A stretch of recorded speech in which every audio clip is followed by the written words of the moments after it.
Planning Commission's been working diligently on the revisions for over 3 years. While I recognize everyone's right to be heard, I urge City Council to stay focused on the residents and voters of the city of Harbor Springs. We're your constituents. Thank you.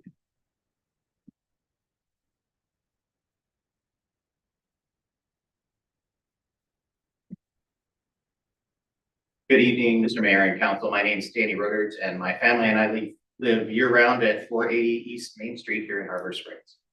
We're lucky to be part of this community. Sarah moved here when she was 3, and her mom and dad opened the toy store in town. Mr. Mayor, you were the landlord, I think, for a long time, and like many in this town, I'm sure you have lots of memories of the rocking horse and the bowlers. Some still remember that Andy made all the toys by hand when he and Kathy opened the store on Bay Street. It's a testimony to this town that over 4 decades later, the store is still open 362 days of the year. So some of you may remember that Andy was on the first DDA committee, and Sarah is now the second generation of rocking horse owners on that committee. I was fortunate to be appointed the last council for the RRC committee and was appointed by you to the Parks Board. The 1,000 or so of us that are here year round have to pitch in. Not everybody has time to devote to committee work.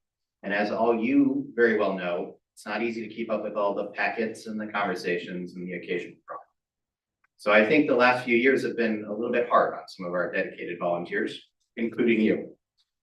This last 10 days or so, I had an opportunity to speak with several of you. So thank you for your thoughtfulness. The group we call PPS that supported the public safety millage and was against the repeal of the zoning code also had meetings this week. You all put so much time and effort and wisdom in our conversations, so thank you and for what you continue to do. The Park Board also met last week and we talked about budgets and plans, and as the new guy, I couldn't have been more impressed with the board's ideas and commitments. And think of the hundreds of hours the Planning Commission has already spent listening to citizens. I've also had the privilege of talking with, listening to, and learning from our city staff. Victor, Nick, Jeff, Rachel have taken time to walk through some of the issues we're wrestling with and provide great feedback. We're lucky to have them. And so all of this is to say thank you. Thank you to all who volunteer on committees, boards, and commissions. We should remember that all of our requests take time that you have donated and time and often a toll. So thank you for all those who volunteer at Ice Fest, sledding, s'mores, and who serve food at the pantry and go to school concerts and are at the games. And thanks to everybody in this town who puts the needs of others above their own personal interest. You make Harbor Springs a great place to live, work, visit, and play. So I just want to say thanks to each of you.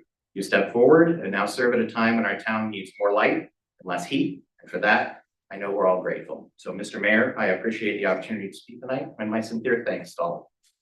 Thank you. Anyone else? Okay.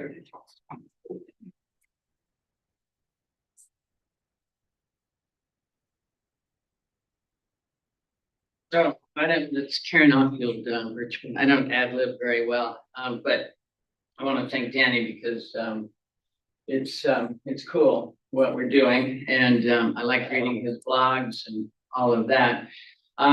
We Love Harbor Springs. All the money has been donated by people that we have 2 groups here in town: the voters and the people that are property owners. And everybody is taxpayers. And so if somebody chooses to live in Harbor Springs for 8 months and take a 4-month vacation, I sort of think lucky them. It's really cool. We have spoken up to get better Zoom, to get emails, to get a better website, so everything is clear and easier and it's working. And we hope that if Betsy Saul is on the Zoom tonight, that she's listening in and just knew how to do it. But I think that the point being, the most important point about responding is that there are 2 groups, the voters and the property owners. And if we can just think of all of those people, I think we can all work together and get this done. Thank you, Karen. Anyone else? Like to speak? Mr. Mayor, we have people on Zoom who'd like to speak. Okay. Take care of them, please. James Kenny. Hi, I joined the meeting late and I was just curious of the woman that spoke first. What was her name? Carol Leonard. Carol, Carol, great. I would 140. love to sit down and meet with you. I think we've made a lot of work in trying to be all on the same team. And we've made a lot of progress in that. However, it sounds like we haven't made as much progress as you would like. And so happy to sit down. I know Karen is there as well, and I'm sure she'd be willing to do that. I know Councilman Berman, that's been one of his positions as well, as trying to bring everyone together. And so just wanted to reiterate that theme. And Carol, whenever you want to sit down for coffee or anything like that, please just let me know.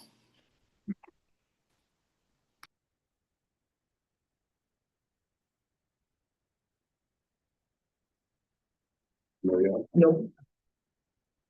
Moving on then. Approval of the February meeting minutes. Do we need to approve the agenda? That's a new one. It keeps tripping me up too, Tom. Okay.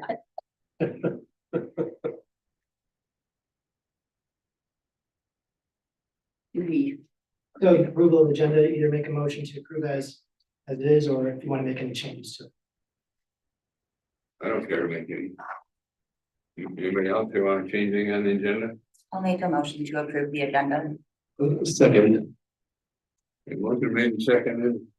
All in favor, any discussion? Actually, I have too many things going on at the same time.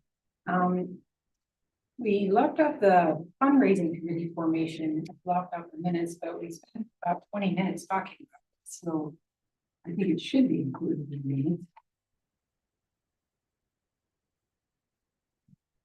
Oh, right now we're just approving the agenda for tonight. And then when we get to the next one, whatever we gotta correct, we can correct. Sorry. do we need a roll call? Good, call roll. Michael Behrman, Yes. Kathy Macho, Yes, Tom Graham. Yes. Jamie Melky. Yes. Wendy Reed. Yes. Motion carried.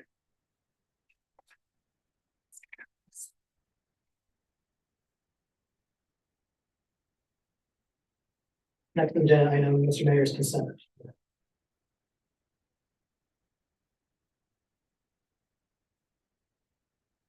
Anybody like to comment on the consent agenda or bring anything up? I just did. And talking to Councilperson Reeve, she has found 2 errors in our bills, transpositions, or just reading the number wrong, equates to $13 and change. We can approve with those changes, or we can table it and put it on the next agenda. That is up to council. And B, you had some questions about the minutes, maybe talking about the fundraising committee. Yes. Did I not get anything in there about it? Then let's You approve it. let's pull the minutes out of the consent agenda until I can see what's happening. And if it's okay with council, we can approve the rest of it with the changes to the bills. You approve of the changes, right? Approve with the changes, and then I will reach out to Councilperson Reed to ensure that changes have been made. Then we don't have to bring it back 2 weeks from now again. Do I hear a motion? Nick, what about items, the resolution? Oh, sorry, yes. Just to clarify, I just had a brief conversation with Attorney Raymer about resolution to decertify and vacate a portion of Center Street. The portion that we're talking about goes from Pine Street down to the east side of the pool and school to Bluff Drive. There used to be an access road there. In the resolution, it says decertify and vacate. We cannot vacate any properties without approval of the I thought that voters. when it goes to pool. So vacating is not, I'm gonna take that out of the resolution. All this is a decertification for MDOT, saying that this is no longer considered a street with public access. It has nothing to do with ownership, right away, it's city property. But I just need to remove the word vacate from there. So that one will come back to the consent agenda at a later date.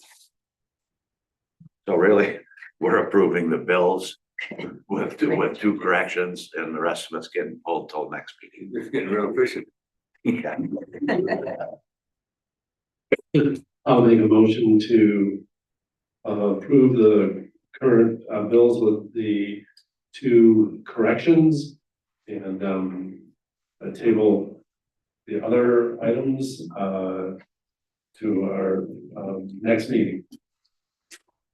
I'll second. There was a hand raised, but it's no longer raised, so. I have a motion in a second. Jamie Melky. Yes. Kathy Macho. Yes. Wendy Reed. Yes. Michael Behrman. Yes. Tom Graham. Yes. Motion carries.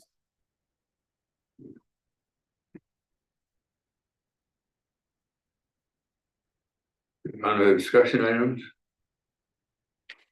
Item 3A, this was a agenda item request from council person to the mayor, and they asked me to put it on the agenda, so it is on the agenda. Okay, Mr. Mayor, yes, I would like to move that council directs the city manager to discontinue Harbor Springs' pursuit of RRC certification. I have a lot of comments I'd like to make about this, but I thought we should put it as a motion on the table and have a second if there is one, so we can all discuss it. I'll second that. motion was made and seconded. Would you read the motion back? Yep, motion by councilperson Macho to instruct staff to no longer pursue certification within the RRC. Right, and I have my words. Okay, written down. okay. Read them back to me, go ahead. Yeah, I move the council directs the city manager to discontinue Harbor Springs' pursuit of RRC certification. Now, I don't know if it needs to say city manager and staff, but I assume city manager was adequate. Got it. Motion by Macho, second by Mayor Graham. Second. No. I second. Oh, gosh. Roll call. Graham, Should we discuss? I mean, we can approve, yeah, absolutely. May I have a comment? I just wanted to make a few comments. Over the last several weeks and actually months, there's been so much conversation in Harbor Springs about RRC. And it's come under a lot of scrutiny. I believe that a lot of this negative tension has been unfair. The RRC process has benefited the city in many ways, including increasing citizen awareness and participation, formalized boards and commissions and application process and board training. The staff has reviewed its internal policies and adopted best practices in use nationwide. The list is much longer, but those are the issues I'd like to bring up. I believe we've gotten an awful lot of good from our involvement in the RRC. However, I suggest that we have achieved much of what we set out to achieve. And at this point, I'm not sure what the city can gain when the risk to the city's progress is so great by continuing with the IRC. I hope that by doing this, we can recognize that the turmoil over the RRC has held us back. And without it, perhaps we can move forward together. Thank you.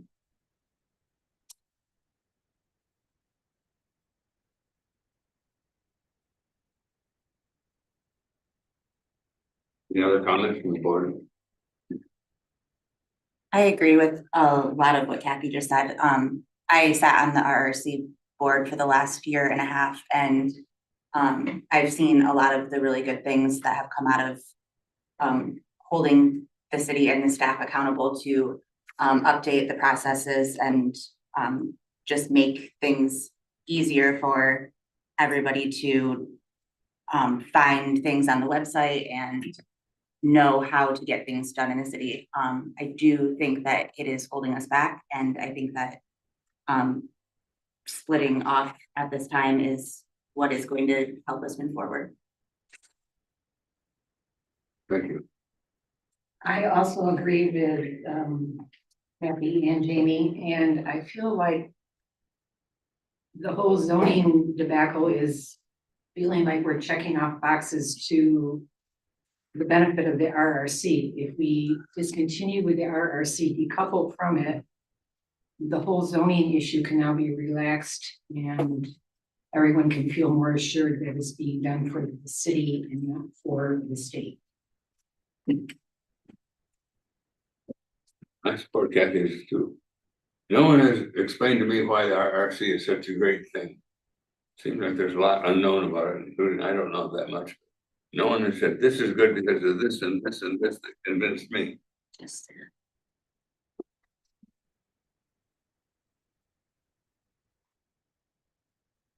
First of all, I often find myself in a position of great inner turmoil. You know, it's a hard job. I didn't realize this job would be this hard.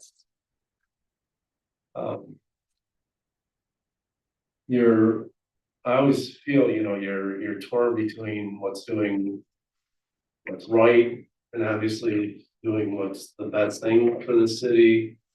I want to, first of all, just applaud our city staff and our city manager.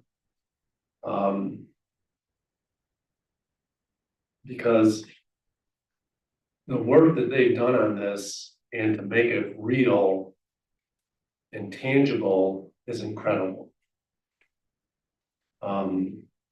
As Kathy mentioned, increased transparency, a process for filling positions on boards and commissions, agendas that are uniform and aren't willy-nilly. We just had something recently done, and that's out of the name of transparency. And thank you very much, Victor, for pushing out archived packets onto our website now. And these are things that I don't know would have been done without the RRC. Newsletters that come out every month from the city. So I just want to say thank you, and thank you. It's you're to be applauded, and there's no personal benefit to anybody seeking RRC certification.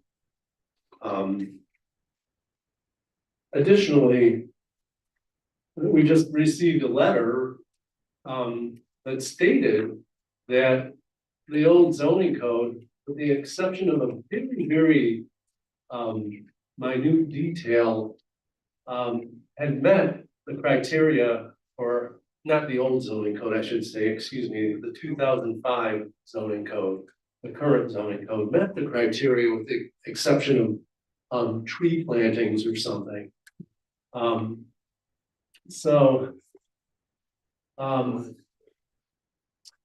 You know, unfortunately, and for whatever reasons, you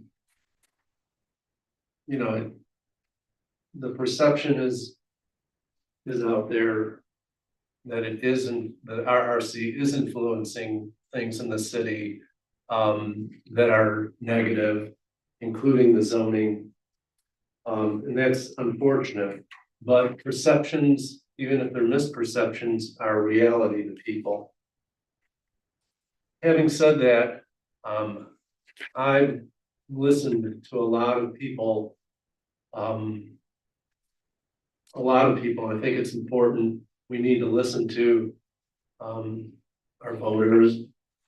we also need to listen, I believe, to, you know, our taxpayers as well.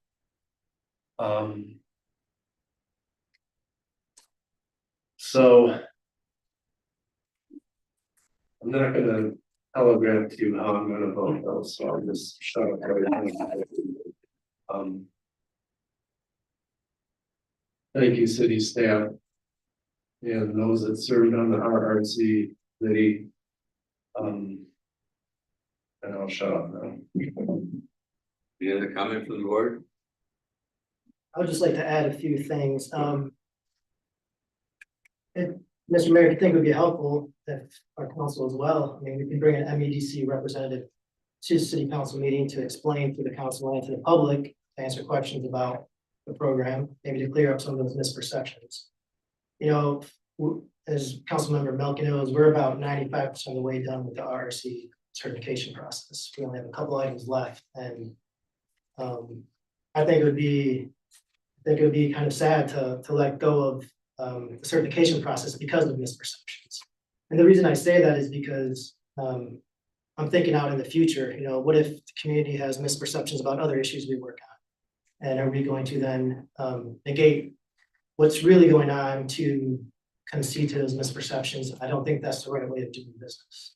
I don't think things get done that way. However, that said, I totally understand where you're coming from, because it is holding back progress on zoning code and other issues. Even though we did get the letter that states, I know our zoning code meets the RC requirements.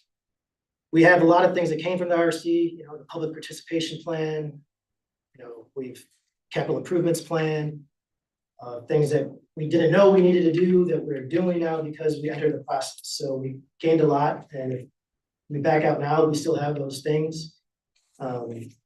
We are just gonna leave without having access to grant funds. And I know people say, well, we don't need the state, but state funds our roads. I mean, our local roads are funded through state dollars, and we don't tell them no for that. You know, this MEDC is one way to fund infrastructure programs, infrastructure in our downtown and our city. And in a community with a low tax rate that does not want to see its taxes raised, and we're really don't have many revenue sources other than taxes. And so this will limit ways to get money. And I think we should, you know, perhaps give consideration to MEDC coming in and give an explanation and defending themselves too, because they've been taking a lot of strong hits from the community about what they are and what they're doing here. When this program really is in place to allow local communities to carve their own path and following best practices. I'll just end what I do think a caution that, you know, we allow misperceptions to guide what we do, then I don't know if it's going to bode well in the long run for other things we do with the state. Any other comments from the board? You call a roll? We do have public comment. We probably have two online and. Yes, sir.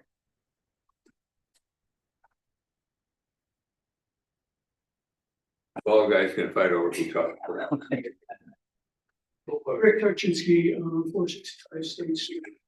I think Victor's idea of bringing in somebody from MRC to discuss this with everybody and clear the air is a very good idea.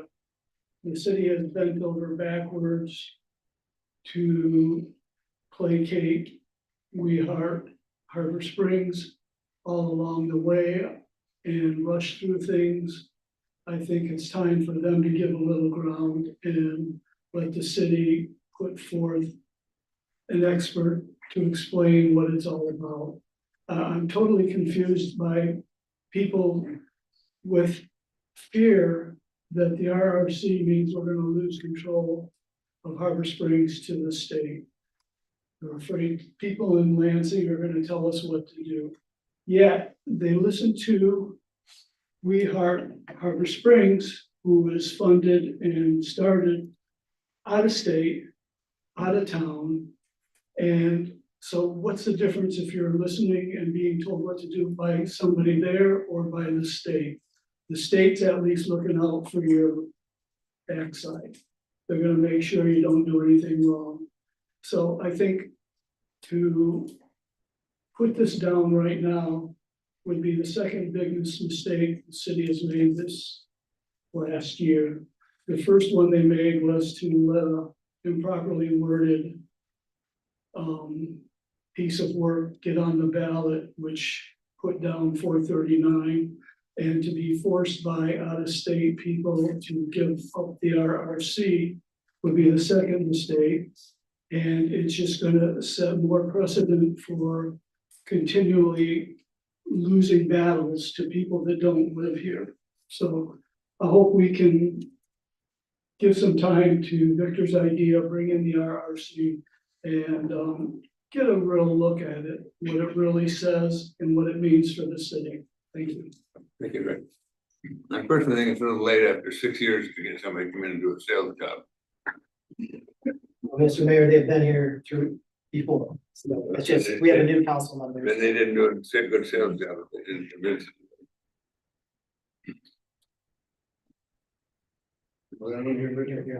Mark Rondell, 181 Zoll, registered voter.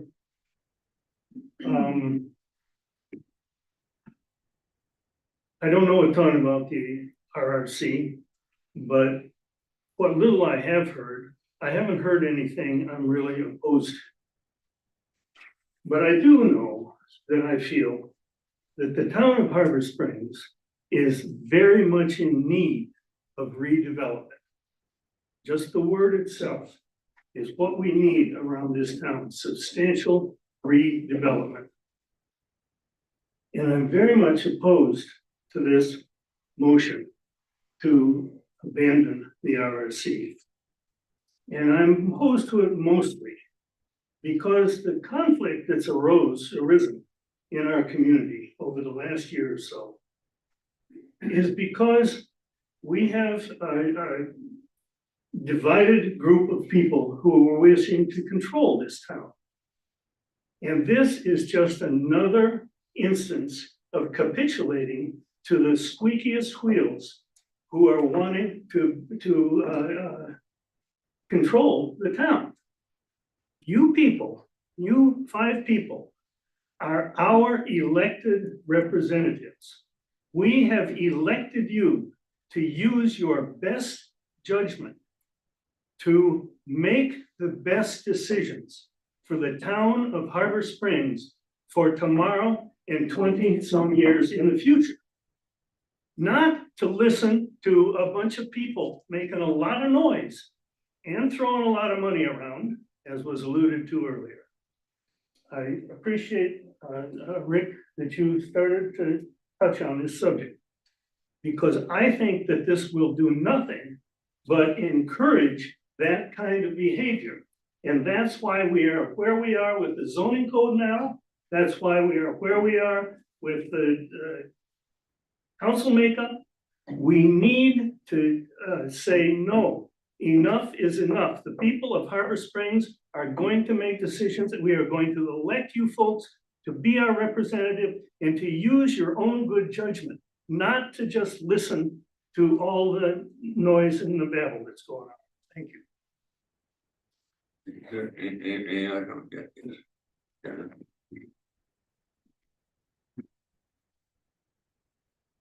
I'm Karen Salzano, 344 Ann Street. I've been a resident here for over 30 years, a voting resident and taxpayer. There are a lot of letters written to City Council to drop our participation in the RRC that were included in the packet that you all received. The majority of these were obviously cut and paste letters, which were sent to City Council. I wonder how many of the signers actually understood what the purpose of the RRC was and the benefits of the city's participation. Fortunately, the city nearly completed the work provided by the RRC template that we have. So we realize the benefits of doing so. MEDC reported back that what has been completed does meet the requirements, that the zoning code aligns with our master plan with a couple of small tweaks There are hours of work put into this, and to walk away without completion doesn't make sense to me. However, if we do walk away, we can complete the final steps at a later time. I have been personally frustrated by the misunderstanding of the purpose of the process we have nearly completed. This process does not dictate an outcome. It only provides guidance. I worked personally with MADC in my past life. They are not a state agency. They are a quasi agency working with the Department of Labor, because the purpose of MADC is to grow businesses and jobs in the state of Michigan. So the RRC provides a template that communities can use to prepare for the future. Doesn't tell you how to do it. It gives you a list of things you can think about and a process you can follow in order to get it done. And to point to surrounding communities that have already completed the process makes little sense. All of us are different from another. It would not be in our best interest to follow what Petoskey, Charlevoix, Traverse City, or others have done, because none of them apply to our unique city. So if we do decide to walk away at this point, I would love to leave the door open for completion at a later time. And Victor, I totally agree with you. And I think I'd suggested this before, to bring in a representative from the MEDC to answer questions about how this works and what they see the requirements to be, and what, how they don't impose their own thoughts on cities in terms of how they run the governments and their development. That's it. Thanks. Thank you, Karen. Nate Graham, Pleasant View Road. I'm grateful that everybody's here tonight, that we're still talking about it, that it's come to the point of that it has been brought up, that there is so much confusion that we don't need to rush this through. It's great that we've qualified for so many different points, and it's great that we are right where we are. But the fact that we have this much animosity to be able to nix this, thank you. This is, that point that it's come to. And for as much misunderstanding, understanding, or anybody not wanting it, anything being pushed this fast isn't that hope. So whether it's been 6 years and not finishing it strong, that is what it is. It can take a lot longer. We're gonna be here for a lot longer as a whole city. So I love that we're having different people trying to reach out to get these groups together. But it really comes down to what the townsfolk, whether we live here or not, whether we're involved or not, in whichever part of the taxpayers, here's moving forward. Thank you for bringing this up tonight. That was important. Anyone else? We do, Mr. Mayor, have a few hands on Zoom. Okay. Betsy Saul. Good evening. Thank you for everybody's comments. And I'm going to kind of reflect on the first person that spoke and the last person that spoke. We talk about, first of all, you talk about, I love Harbor Springs. This group with this money coming in from out thing, these rich people, this, that. I will say, I am a resident of Harbor Springs for the last 9 years, I think. I've been a resident in West Weequahic for 40 years. I love our town. I do not want to see an RRC and urbanization, which that does represent. I am offended that somebody can get up. By the way, this meeting is a little loaded, to tell you the truth. I'm just sitting here thinking, how many people got up and spoke? And I've been trying to raise my hand since the beginning of the meeting. But anyway, going back to what I was saying, I'm a resident. I am a primary resident of Harbor Springs, 7 Woods Drive, by the way, Betsy Saul, 7 Woods Drive. And I pay taxes, and many of my neighbors and many of my friends pay very, very, very high taxes, and they live in the city of Harbor Springs. And I'm sure there were some of the donors that are so fearing what is going on in the changes in Harbor Springs. So this is why we want to be heard. We want to ask you to listen to us. But instead of that, you want to say those rich people that just show up in the summer, it really doesn't sound well, because I'd hate to see some of the tax bills of some of my neighbors. And that does support your schools. It does support everything that's going on, and it's paying your salaries. So I think it's about time you quit calling us horrible people. You did get outvoted, by the way, last election. So does that tell you something? that we aren't the bad guys, we won. Or we tried to communicate with you. Please listen. Please listen. And do not confront us anymore like we are the invaders that spend a lot of money in the downtown. And I hated to hear the rocking horse saying something like, you know, these people are coming up, because I raised my kids in the rocking horse. My grandson worked in the rocking horse. I'm so sad that that would have to be brought up and be against us, because we support you. We support the bookstore. We support all the things, all the shops down there. And we support and love the people that work in Harbor Springs. I love the people that work in Harbor Springs, and I'm able to have acquaintance and they help me. So I'm very offended by this meeting tonight, because I think it's loaded. Again, I will say it's loaded. Listen to us. We are not the enemy. We are the inhabitants that pay very, very huge taxes in this community. And we did win the election last year, as far as our vote, yes or no, or whatever it was. So thank you. Becky's iPad. Hi, this is Becky Goodman. Can you hear me? Yes. Okay. I'm your current DDA director. I am not here to speak on behalf of the DDA. I can't do that because the DDA has not discussed abandoning the RRC program on any level. But I thought especially Mayor Graham said earlier, no one had given him a reason earlier to pursue this program.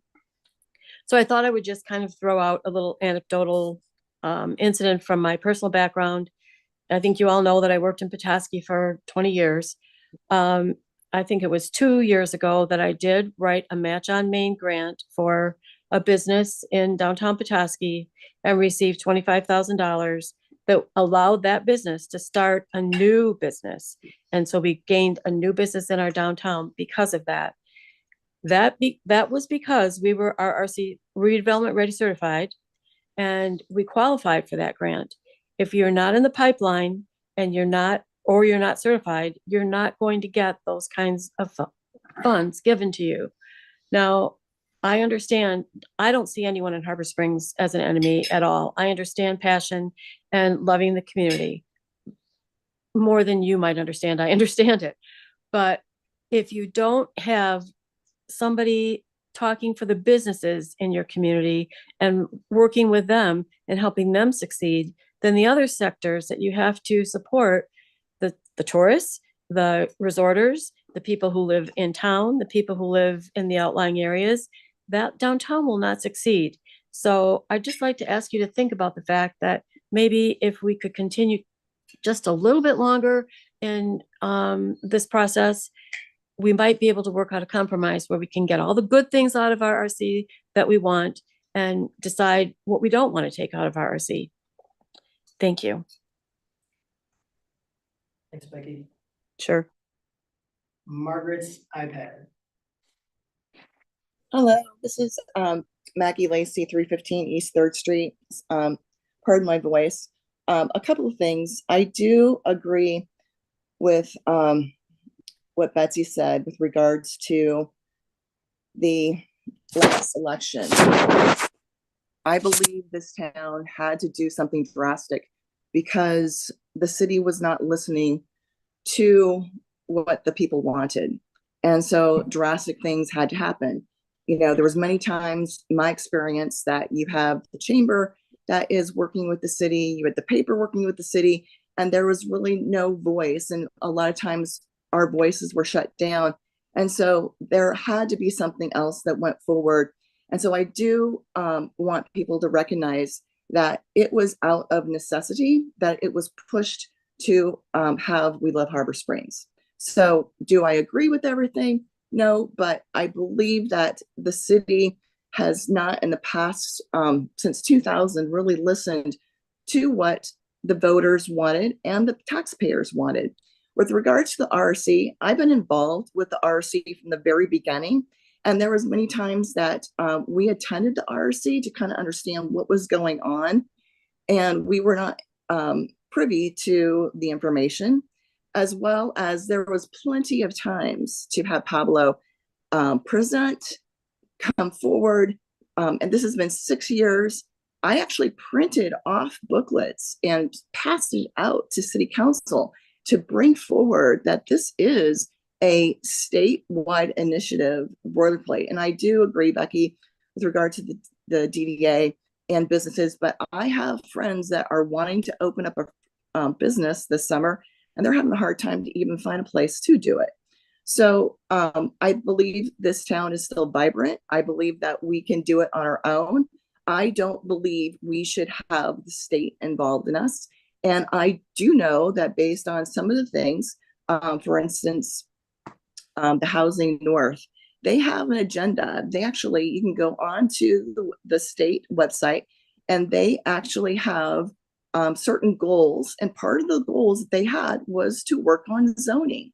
So you cannot tell me that some of this stuff is not there to impact this town. And I believe that we as individuals can do a great job without having the state and the boilerplates. And, you know, you are looking at other towns like Dexter, Michigan, that stepped away from the RRC. So other people are stepping away. Ross Point's not doing it. So I believe that this has been 6 years. If we haven't had somebody here by now, and for the whole town to really understand this by now, why are we talking about to the last ditch effort to have somebody come in and do this now? That should have been done 3 years ago. So I agree. I would like to absolve the RRC and move forward and have zoning be zoning for the best of the town. Thanks very much.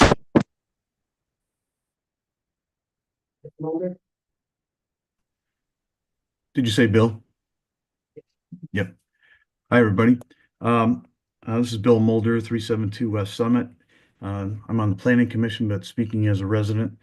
And I think we've gotten a ton of goodness from the RRC process. The only reason that there's, about 40 people on remotely tonight is because of that. And a number of other things that have been identified. And so misinformation or not, misunderstanding or not, there is real concern out there. And I think we need to recognize that and respect it.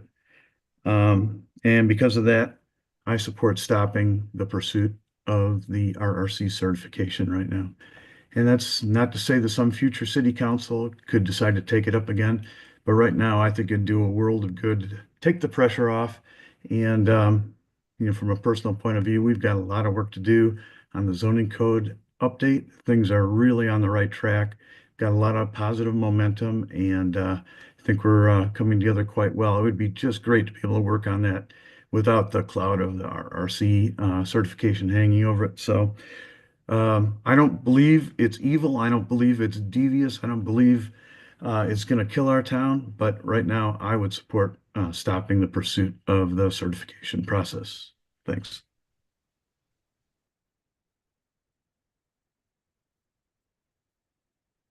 That's all, okay. Okay. One more. I just wanted to say something because I thought I was pretty kind at the beginning and didn't say anything bad, but some folks maybe overheard the rocking horse and have decided that that was not what I said was not helpful. I was just trying to say thank you to you all. I'm the resident appointee to the RRC.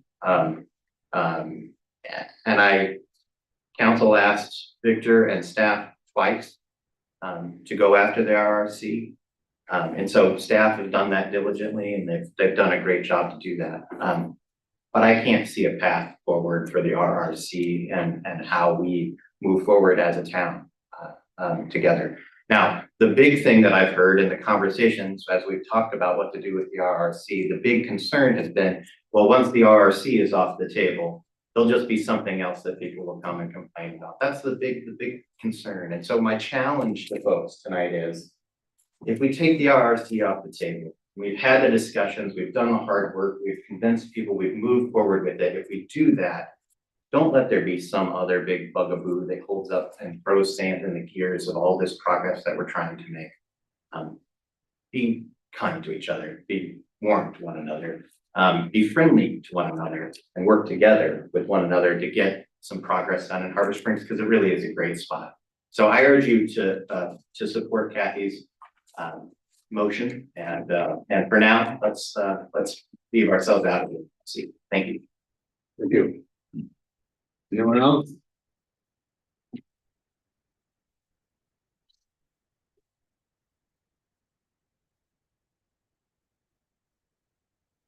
Wayne Avis, 476 4th Street. Wayne Avis, 476 4th Street. I moved here in 1989 and I've raised my two kids here. I moved in because it was a Norman Rockwell town and we were trying to keep it desperately that way. I appreciate the hard work that the people who want to do the RRC have put into it. It is, what's surprising to me is that so much of it is discussed around best practices, which I'm all for. I mean, everyone wants to do efficiency in the government. What we don't want to do is make zoning changes that change the character of the township, in the city that we have. And we need to be able to say, we had the vote, the people have said, the voters said, we don't want to have this. We want to do the best things for the city. Let's move on and start healing and start the animosity going back and forth on this subject. There's comes a time to just put it to rest and say, you know what? In the future, if the people decide they want to do it, fine. They can go ahead and deal with it then. But we've decided right now, we've had enough of it. Let's just move on and be neighbors again. Thank you. Anyone else? Last chance. I've got a motion on the table and a second. And I will do a roll call. Tom Graham. Yes. Kathy Macho. Yes. Jamie Melky. Yes. Michael Behrman. Yes. Money Reeve. Yes. Motion carried.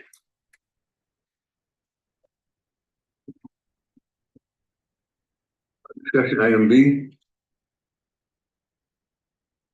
All right, B is fundraising committee formation. This is just kind of a summary of what we discussed last time before I go out to recruit or ask people to apply to serve on this committee. So I wanted to make sure that council's on the same page, and this encapsulates what we discussed at the last meeting, what you want to see. The committee membership would be the mayor and or a council member if you guys want, and 5 residents, so there'd be 6 people on the committee. They must not be actively serving on a current city board, but there would be no requirement that they be city registered voters or residents. So we'd be looking not within necessarily the city limits. They could be within the city limits, but they don't have to. In particular, we're seeking applicants with fundraising knowledge and experience with managing donor relations, as well as people with project development and management experience. However, we accept, of course, we have a limited amount of people here, so we can accept whatever we get if we don't get people with those qualifications as well. So the purpose, to narrow it down, would be first to generate fundraising ideas, plans, and strategies for city projects, programs, and events. Then would be to execute fundraising plans as approved by the council and city staff, and then to coordinate fundraising activities with staff and city boards. That's what I took away kind of from our last meeting, and I summarized it that way. To advertise it, I would just put this in the Harbor Light, our city website, and our newsletter, as well as social media, to recruit applicants. As far as when you want to appoint members to it, we could do it the March 17th meeting. That would give residents about 3 weeks to apply, but that may or may not be enough time to get residents. If we're not in a rush to form this committee, I would say we make the appointments at our April 21st meeting to give people some more time to apply. But you know, I'm not beholden to that. I just think it'd be better at a few months. We usually give our put our notification for when we appoint members to the boards and commissions in December. We usually put that out in October, about 2 months in advance. So this would run with that about 2 months. So what I would be looking for is any changes or differences that you see here than than what you actually intended with this or want to see. And if this looks good, then I'll just go ahead and start posting the recruitment for the members. You have goals for fundraising? Well, first, I think the purpose is there, and then once we form the fundraising committee, that's when the committee will start talking about goals based on capital improvements plan, projects, and council's desired projects. We'll get there. I think that a lot of that is good, and I think it's what I had in mind. My only thought is maybe not to completely leave out people that are on other boards. I think I had in mind that we wouldn't appoint people from other boards to the committee based on like one person from the DDA, one person from Parks. I think that there could be people on those committees that do have those skills, and I don't want to leave them out. And then I guess also maybe if we just had a designee from council and not specify the mayor or.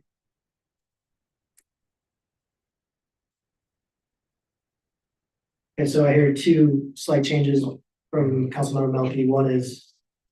I was gonna say maybe on that, the wording on that resident, instead of saying must not. Need not be. Or, yeah, I just, I don't want to eliminate it, but obviously we want to encourage people. I'll reword that just to make it so that Okay. we encourage other people that allow everyone to be accepted.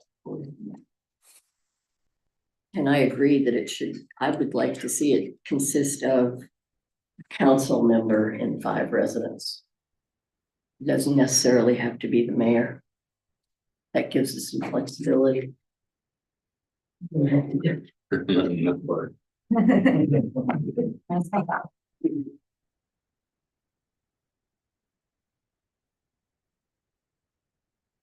know that we talked about there was some discussion, should the committee be a long-standing committee or, a permanent committee or short-term in nature. So I'm assuming this will be a regular established committee. Any notion as to term length, or do we have to specify that now, or I think. staggered terms? That's a good point. From my understanding, it'd probably be best if it was a standing committee because their projects would be coming to us on a rolling basis. It would be kind of as needed basis. The committee would meet and do things. So yes, I can put some thought, standard committee term lengths. Well, we have from 2 to 4 years on different boards. So I think given that it's a committee, we don't have to have a set policy. Maybe we can think about it. And then when we make appointments, we can think about, maybe council members can think about how many years they want to appoint people to for this committee. I don't know if we need to make a decision now. And that would be the same, I assume, for not setting a specific meeting schedule. Correct. Okay. Yeah, no, and when the committee meets, they'll decide their meetings. Okay. What works for them, right? And so we won't know that.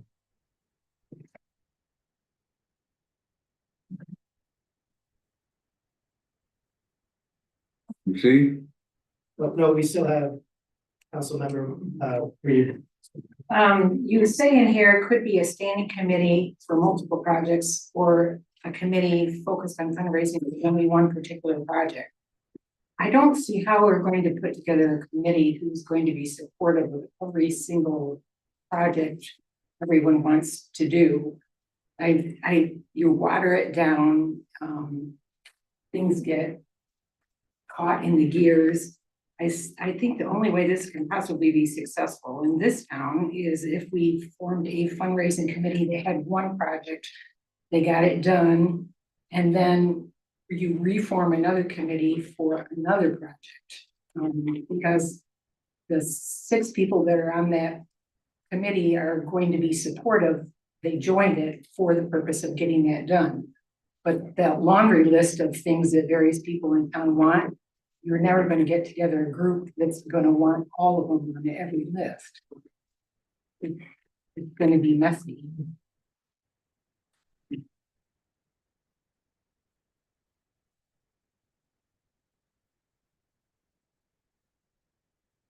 I don't know that I completely agree, only because I think that there are a lot of things that go into planning for fundraising, and there's marketing aspects of it. There's just a lot of things that this group could get done that aren't specifically raising money for a specific project. I think that there is just a lot of really talented people in our community, and I think giving them a way to help us move forward and to get some things done would be really beneficial.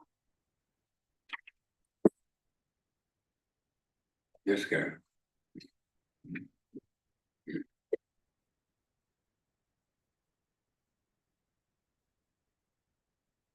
I'm Karen Hoffman, Richard.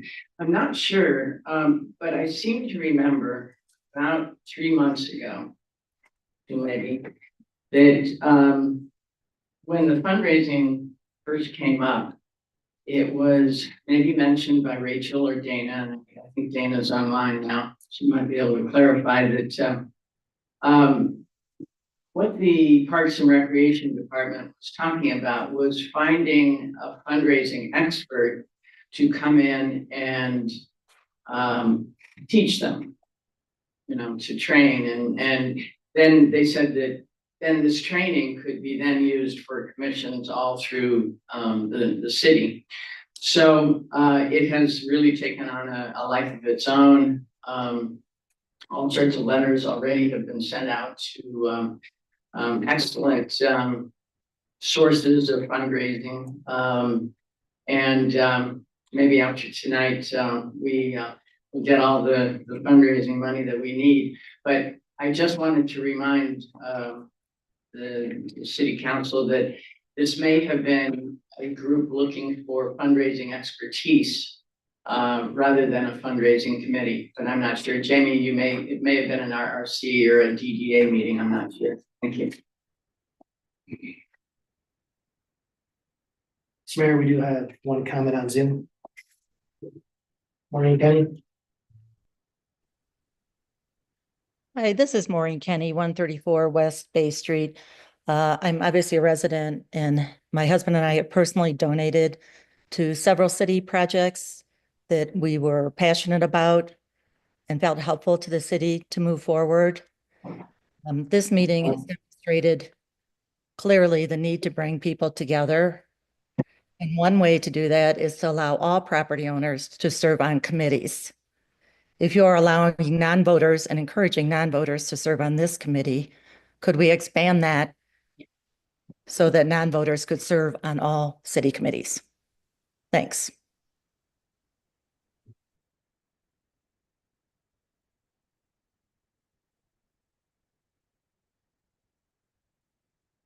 Okay, council, what's your pleasure?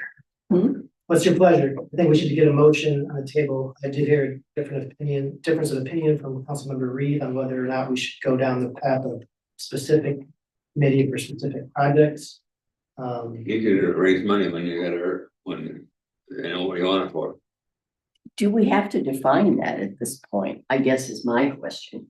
I mean, I understand your concern, but well, and can the same committee 1 year, raise money for, I don't know, the boardwalk, and another time raise money for various parks projects?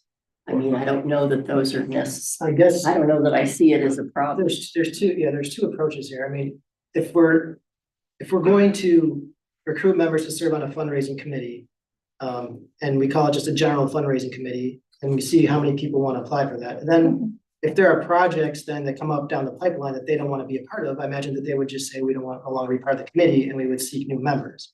That's one way of doing it, to keep the committee standing and just rotate members out as they feel like they want to come and go. Or again, this is not common though in communities. Most communities do have, not most, when communities do set up fundraising committees, in particular municipalities, they usually have a particular project in mind. However, from last council meeting, the conversation was, well, we have potentially so many projects down the line that we could utilize for fundraising that it might make more sense to have a standing fundraising committee. So I think the initial advertising would be, a general fundraising committee, projects to be determined by council. And then from there, you can rotate members out. But, it's maybe easier that way, but I don't know. There's value to both ways of doing it.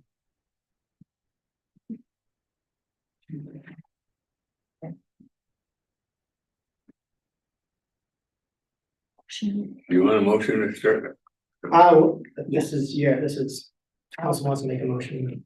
I'll make a motion to approve of forming a fundraising committee with those changes that we discussed. Those two changes were to include people from other boards as well, able to be served, as well as changing it from one council member to serve. So it doesn't have to be the mayor. It could be the mayor, but it doesn't. I'll second that. Any discussion on the motion? Wendy Reeve, Nay. Jamie Melky, Yes. Tom Graham, Yes. Kathy Mitchell, Yes. Michael Behrman, Yes. motion carried.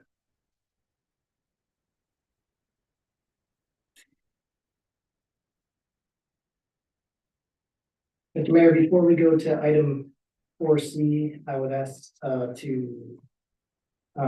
we go to the city manager's report, so that way if people want to filter out, they can, otherwise take you away in the hallway. There's not a whole lot in that city manager Go report. for it then. And then probably the boards and commissions section as well. Couple of things, the city manager report.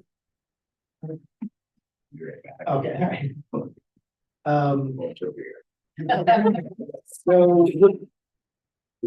that citizens participation application has been updated based on council's feedback, and it's on the website.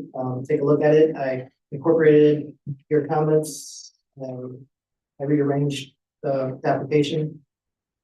If you have any other side comments that aren't substantive policy, just send them to me. I can make little changes here and there as far as organizational. As Councilmember Behrman mentioned, we did add meeting agendas, packets, and minutes, and videos to an online webpage. It would be updated as time permits. Usually we have to hopefully update it within a few days of having like the video uploaded or the minutes or the agenda packet. Of course, for those things that are not on the website, for example, minutes that are from the 1980s, for example, those won't be on the website. You have to contact the city clerk, city hall to get copies of those. But everything that we're putting on now going forward will stay on the website. I mentioned this last time that we have a state for our utility, our electric company, our electric utility is requiring some changes to the low income energy assistance program, but they're now also going to be requiring some changes to the energy waste reduction program. The EWR program is what you see on our website. It's called Franklin Energy, where you can go get your light bulbs. You can get businesses can recycle their freezers or appliances, and you get rebates for energy efficient products. Well, the state's going to be changing how they do that, how we do that, and that's going to be, those requirements going to be needed in 2026, I think. But right now, we probably spend about 1% of our revenue on EWR programs initiatives. It's going to go up to 3 to 4%. It's likely what the new requirement will be. So that's in addition to this low income energy assistance program that we're going to come to council in March. I think March 4. That could see some potential big, I won't say big, but potential monies coming out of our revenue from the electric utility. And so we'll need to figure out a way how to either raise that revenue. For example, we charge, was it a $1 the optimization fee on current electric bills? And that's how we raise money for the EWR, the energy waste reduction program. And we might need to increase that based on what we hear. So I'll get more information on that. I just think you should be aware that both of these are coming down the pipeline. And public should be aware too that these are state mandated changes. In general, stats, we see have a lot of increase in followers, Facebook email notices. We're up to 444 people subscribed to our email notices. So thank you for those people pushing that out there to have people subscribe. Once we do hit 500 for constant contact, we have to go up the right to program. So it's not a lot of money, but just let you know, it'll be probably a couple $100 more a year to reach the next level of pricing for that. So yes, so it's not free to get our information out, but so it's a minimal cost, I think. So yeah, and then as far as meetings, I did have a meeting, MPPA meeting in Lansing on Wednesday, and that's where we kind of discussed these programs that we're just talking about, the EWR and the low income energy systems. Last council meeting, Michael Behrman had suggested that council members do the boards and commissions updates. So I left that out on purpose to kind of put it in that ball in your court to see if you guys are really gonna do that. So Well, I'd be glad to kick it off since I mentioned something, and so then everybody can kick me. You get it first. I'm on the I serve on the planning commission, and we held a meeting on a regular special meeting actually on February 6th. I left about an hour and 45 minutes early in the meeting, into the meeting, because I had an emergency situation came up where I had to pick up the boys basketball team in Sheboygan on a school bus because the driver ditched him or something. Anyways, the Harbor Springs Public Schools Superintendent Brad Flackmeyer presented an overview of the district, the size of each class, the programs and the offerings, questions from Planning Commission and from the audience, and citizens as well. There were questions, citizens wanted, and Planning Commission wanted to know the percent of students and staff who actually live in the city limits, and if housing costs are a detriment. So it's a good conversation. John Arcangeli introduced Articles 1, 11, and 12 of the proposed zoning code changes. This can describe their purpose, intent, and if some of the things in there were required by state statute. There's good planning commission discussion, questions and suggestions for each of the articles, along with public comments and such. And John will be coming back to our next meeting this Thursday with red lines for those 3 articles. We tabled Article 13 to this Thursday's meeting, in which we'll also discuss Articles 6 and 8. We also had some discussion toward the end of the meeting regarding RRC. Thank you. I intended to attend the ZBA meeting last week. Unfortunately, there was not a quorum, so. That's it. Go.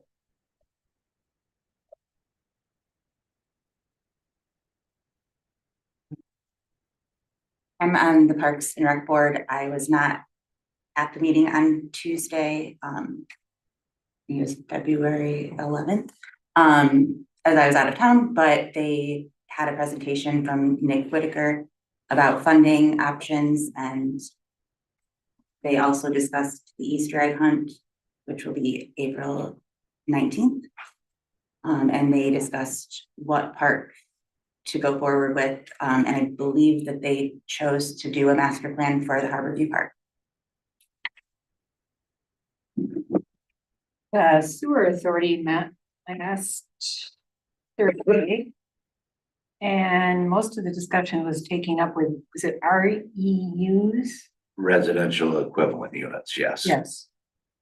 And Harbor Springs is going to have to do a reassessment of our residential equivalently units because we are under reporting, I believe.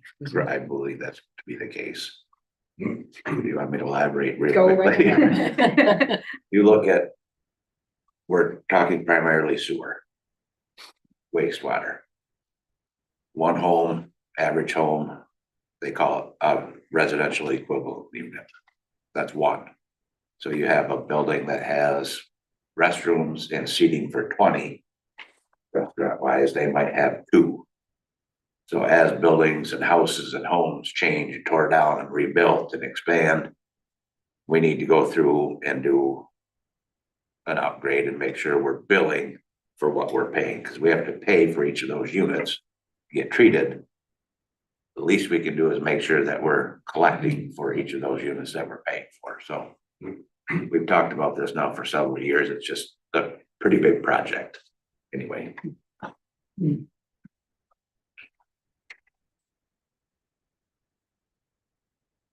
You have any old business or any new business that everyone wants to bring up?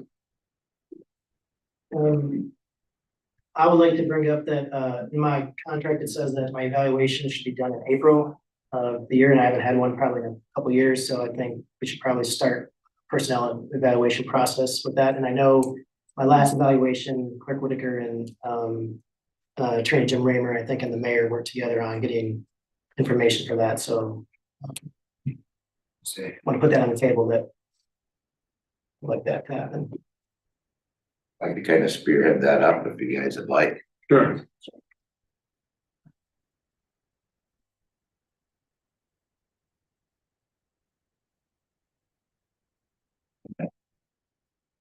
If there's no other new and old business, then maybe we should go to item 4. Do that. Or see, wrongful termination lawsuit. Jim, if you want to provide language. Go ahead, go section. Mr. Mayor, going to be meeting closed session.